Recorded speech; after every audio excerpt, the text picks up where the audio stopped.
So this I call problem D, and I guess it's just about a particle, I guess. It's more like a bowling ball. Okay, for that problem it says, a particle starting from point A in the drawing is projected down the curved runway. Upon leaving the runway at point B, the particle is traveling straight upward and reaches a height of 4.00 meters above the floor before falling back down. Ignoring friction and air resistance, find the speed of the particle at point A. So that means that I think pretty much everything is given here. So V0 is what they're looking for. The final velocity is implied because the final velocity up here is going to be 0, and now I have to think maybe I need that twice. Oh yeah, I don't know the velocity here. This is the height. I was looking at it incorrectly. I figured that, oh, this looks like velocity, but it's not. This is the height. So the final velocity is actually given. That's the velocity up here, Vf equals 0 meters per second, because it says it comes to a stop there, and then the total height here is those 4.00 meters, so that's one is given. Gravity is always implied, and the mass, well, probably just like before, it should divide out.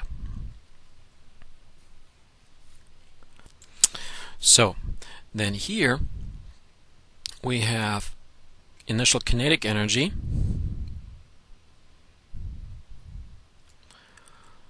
So initial kinetic energy. We also have potential energy, and here actually I kind of have a choice. They give us this 0 level down here, and I guess I could choose it as the 0 level. And so we also have potential energy here, and then up here we have final potential energy, and because the velocity is 0, we have no kinetic energy up there. So it's initial,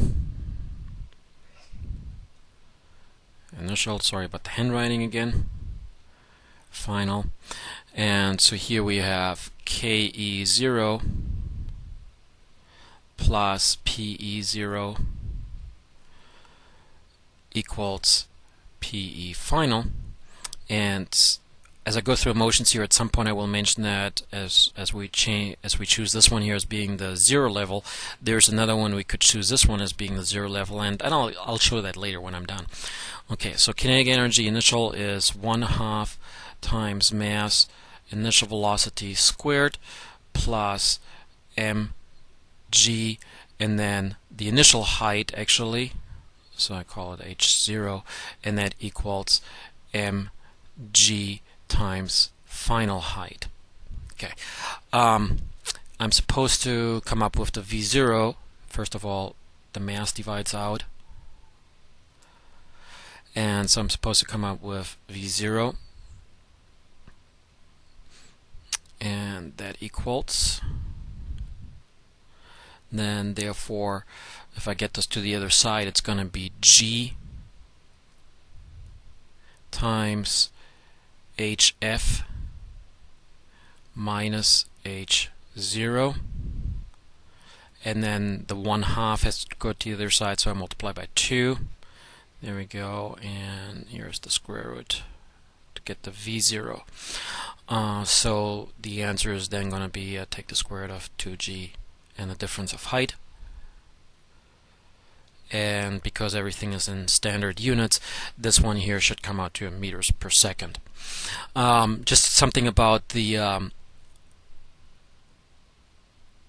free choice of where your 0 level is for the potential energy. Notice that I chose it here, and that's what they're telling me to do, or implying to do. And this one here would be 4 meters, and this one would be 3 meters.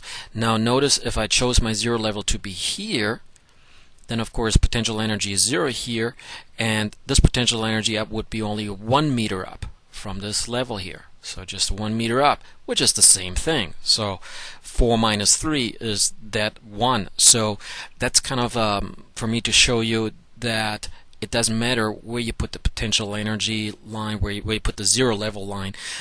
Either way you do it, you're going to come up with the correct result.